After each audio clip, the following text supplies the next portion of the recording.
Jadi biasanya kita akan suggest tetap pakai genset dan juga backup genset. Jadi ketika sewaktu-waktu mati gensetnya masih ada backup. Amannya sih genset karena listrik gedung atau listrik PLN itu sangat berbahaya. Terus selanjutnya poin 2, data public facility. Jadi di situ di sekitar venue tersebut yang akan kita pilih itu fasilitas publiknya apa aja yang ada, ya toh. Jadi biasanya yang kita gali informasi itu adalah tentang satu public transportation-nya. Jadi transportasi umum yang tersedia di situ apa sih? Oh, misalkan ada bis dalam kota, misalkan oh ada Trans Jogja, ya toh. Terus oh di situ arah situ ada ojek pengkolan atau mungkin ada taksi. Oh di arah situ ada becak misalkan. Oh di situ nggak ada ojek online. Nah itu perlu kita gali-gali informasi. Misalkan eventnya kita atau venue kita di suatu tempat yang terpencil ya toh. Contoh misalkan di Jogja tuh ya di Brexit ya toh.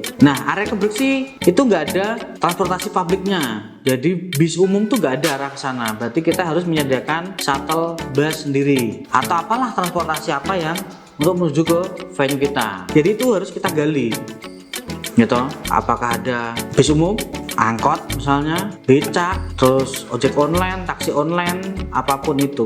Biar nanti itu menjadi data atau bank data kita supaya kita tahu nih misalkan si peserta atau penonton event kita itu dia nggak punya kendaraan pribadi, itu harus ngapain. Nah gitu. Nah itu informasi itu biasanya sangat penting, perlu kita gali informasinya. Terus selanjutnya adalah hospital atau rumah sakit. Di sekitar venue ada berapa rumah sakit nih, ya toh? Atau fasilitas kesehatan lainnya, misalkan ada klinik atau puskesmas, ya toh? Itu harus kita cari informasi itu, kita cantumkan. Misalkan di area venue kita, wah ada rumah sakit umum, terus ada rumah sakit swasta, ini apa aja, jaraknya berapa kilo dari venue. Terus oh puskesmas ini jaraknya sekian dari venue, yang terdekat ini misalkan. Terus ada klinik ini terdekat dengan venue. Jadi kita gali informasi sebanyak mungkin, karena itu nanti akan berpengaruh ketika nanti ada hal-hal yang kita membutuhkan bantuan kesehatan ataupun rujukan ketika ada sesuatu hal yang terjadi terhadap peserta ataupun siapapun di event kita. Jadi supaya ketika nanti terjadi sesuatu kejadian yang itu berhubungan dengan kesehatan, harus segera kita larikan kemana nih. Nah itu cepat kayak gitu. Dan biasanya kita harus punya juga rumah sakit rujukan atau fasilitas publik rujukan, harus kemana nih biar ketika terjadi sesuatu sudah aman. Terus selanjutnya adalah Police Department. Jadi kantor polisi ono nang di area terdekat situ. Nah, jika terjadi kejahatan atau kegiatan kriminal, kita akan mudah untuk berkomunikasi dengan pihak kepolisian. Ya, kalau misalkan ada copet di situ, terus mau kita hantarkan ke polisi, penak ini loh bro. Ya. Copet, pas di situ nyopet dan ketahuan ataupun pencuri yang ketahuan, terus kita berikan ke pihak yang berwenang. Ke sana ataupun kontaknya berapa. Nah itu sudah kita gali di form set venue inspection ini. Terus selanjutnya adalah kantor pemadam kebakaran terdekat, itu ada di mana. Nah itu juga penting tuh, harus kita gali informasi. Setidaknya misal pun tidak tahu nomor teleponnya, kita bisa search ya toh. Sekarang teknologi sangat maju, bisa nyari nanti di Instagram ataupun di Google. Misalkan yang terdekat dengan JC adalah kantor polisi kota misalnya, kantor polisi kota, kantor pemadam kebakaran kota. Nah kita gali informasi itu. Jadi ketika nanti terjadi sesuatu dengan kebakaran ataupun kita butuh bantuan mereka untuk di event kita untuk standby, nah itu akan sangat membantu. Informasi itu penting. Terus kemudian hotel bintang 4 atau 5 terdekat dengan venue. Nah itu perlu kita list. Di sekitar venue tuh hotel bintang 5 nya ada apa aja, hotel bintang 4 nya ada apa. Ini nanti akan penting untuk orang-orang yang bukan warga lokal.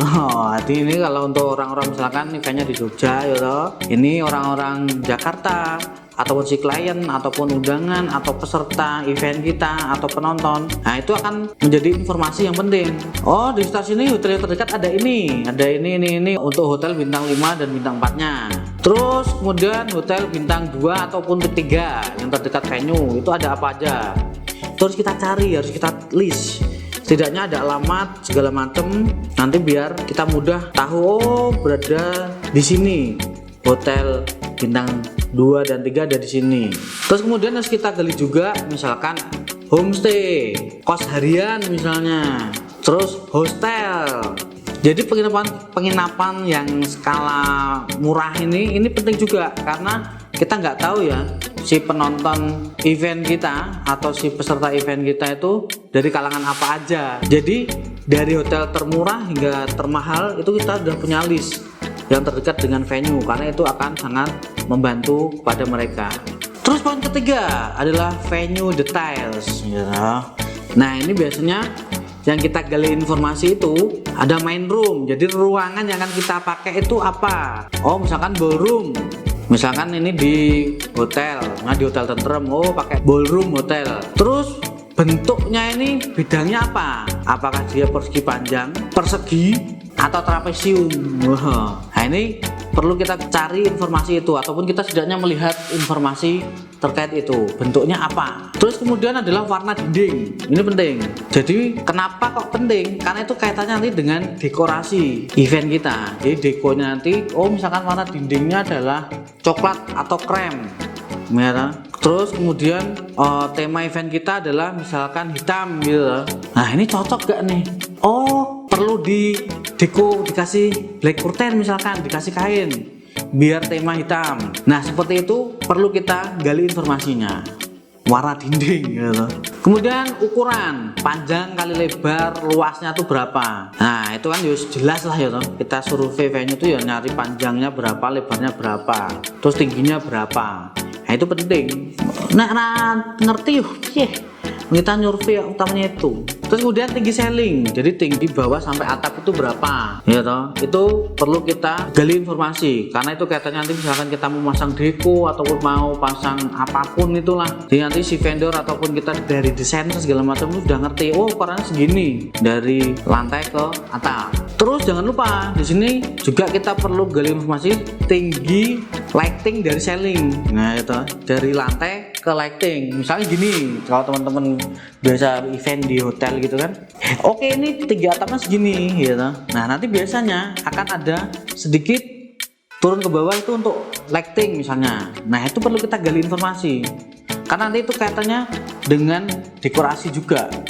Misalnya kita udah ngukur, oh tingginya lantai sampai atap itu adalah 7 meter misalnya. Nah ternyata ada gantung lampu itu ke bawah sekitar 2 meter gitu, atau enggak 1 meter lah itu. Berarti itu area sudah kepotong 1 meter, jadi bawah sampai ke lampu itu 6 meter. Nah berarti kita harus memperhatikan itu biar dekorasi kita itu tidak nabrak lighting hotel atau ballroom atau venue. Itu penting, karena itu aku tahu ngalami bro. Jadi udah diukur gitu, tim mengukur, ternyata di atas ada lampu yang menurun kayak gitu. Wah repot. Terus kemudian flooring atau lantai, ini lantainya tuh apakah keramik, terus karpet, terus ataukah parket atau kayu. Nah itu perlu kita cari informasi, karena itu nanti kaitannya dengan safety dan juga dekorasi kita. Jadi kalau teman-teman perlu ketahui ya, kalau di hotel biasanya hotel bintang 4-5 itu, kalau kita loading segala macam, karpet itu jangan sampai sobek ataupun terluka. Kalau terluka atau sobek itu biaya ganti ruginya mahal, karena karpet hotel itu dia langsung all, jadi nggak potongan-potongan.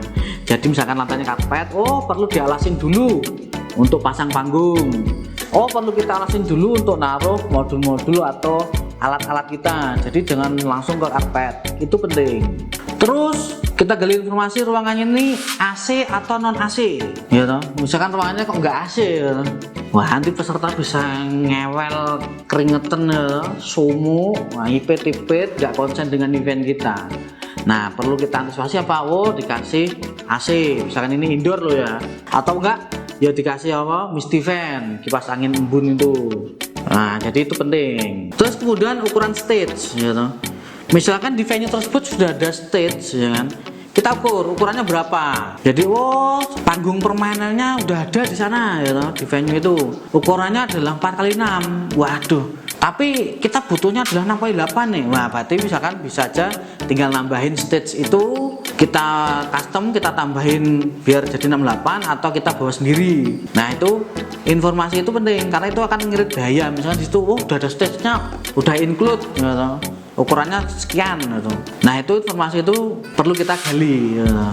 Misalkan oh nggak ada stage, berarti kita bawa stage sendiri. Nah berarti ukuran stage yang bisa masuk di situ berapa yang pas dengan venue. Nah itu perlu komposisi yang baik. Terus kemudian adalah jumlah toilet. Ya kita gali itu toiletnya nok piro, toiletnya ada berapa. Karena nanti kaitannya misalkan pengunjung kita adalah 1000 nih, nah toiletnya ada 2 cuman, wah ini nanti akan orang mau ke belakang itu akan sangat mengantri gitu, repot. Nah berarti perlu kita sediakan toilet tambahan nih, toilet portable untuk mengatasi antrian. Nah itu perlu menjadi pertimbangan ya toh.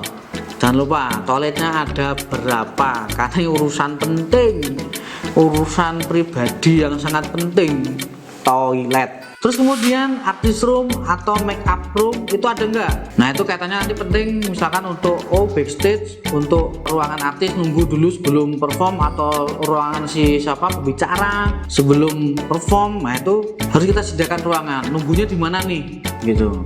Nah itu harus kita cek ada enggak, jumlahnya ada berapa ruangan yang biasanya untuk itu.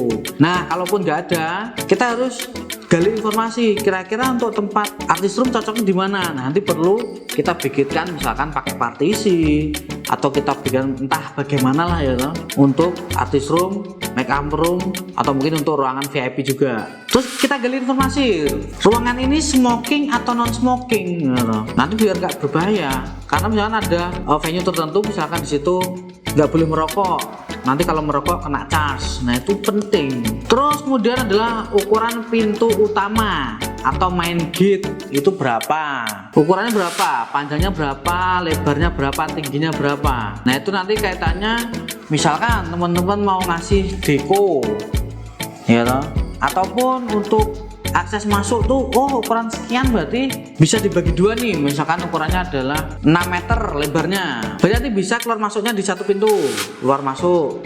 Ataupun pintunya nggak terlalu kecil yang pintu ini, nah itu harus digimanain, harus dikasih solusi. Informasi itu penting, berapa ukuran pintu atau main gate-nya. Terus jumlah pintu ada berapa, nanti kaitannya biar tidak terjadi crowd saat memasuki venue, agar tidak terjadi crowd atau antrian yang panjang, karena mengantri itu akan membuat orang sebel loh mas yora. Jadi harus kita pertimbangkan, ada 3 misalkan, berarti saat masuk semua pintu dibuka 1, 2, 3, G1, 2, 3 dibuka biar tidak terjadi antrian.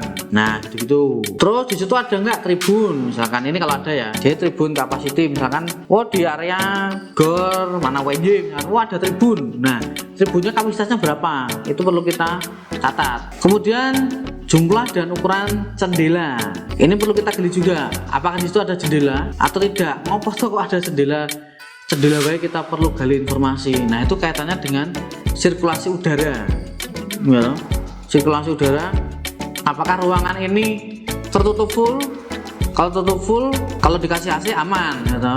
Ini kalau misalkan ruangannya ada jendelanya dan jendelanya buka tutup, nah itu kaitannya dengan AC atau dengan sirkulasi udara. Tapi kalau news baru gede gitu wis nggak perlu jendela ya toh. Terus kemudian titik branding. Nah ini kalau misalkan event-event nanti sponsor gitu ya, bisa nggak sih di venue tersebut dikasih POSM ataupun materi-materi branding. Misalkan kalau dikasih tag banner, bisa nggak sih, misalkan bisa, itu ada berapa jumlahnya yang wangun atau yang atau yang pantas di situ. Misalkan di area dalam itu ada berapa jumlahnya tag banner. Terus bisa nggak sih di sini bisa dikasih, di area luar bisa dikasih baliho, ukurannya berapa maksimal, bolehnya dari venue sekian ukurannya, itu perlu digali. Terus misalkan mau dikasih spanduk spanduk ini ukurannya berapa, misalkan di situ sudah ada titik pemasangan spanduk, sudah ada tiangnya, kita harus mengukur cocoknya spanduknya sekian ukurannya, misalkan 1 kali 4 sudah cocok di situ, sudah pas dengan tiang. Nah itu perlu kita gali informasi menurutku ya. Terus kemudian yang 4, area lain atau foyer misalkan misalkan ini di JC di depan ada foyer, apa tuh foyer sebenarnya ini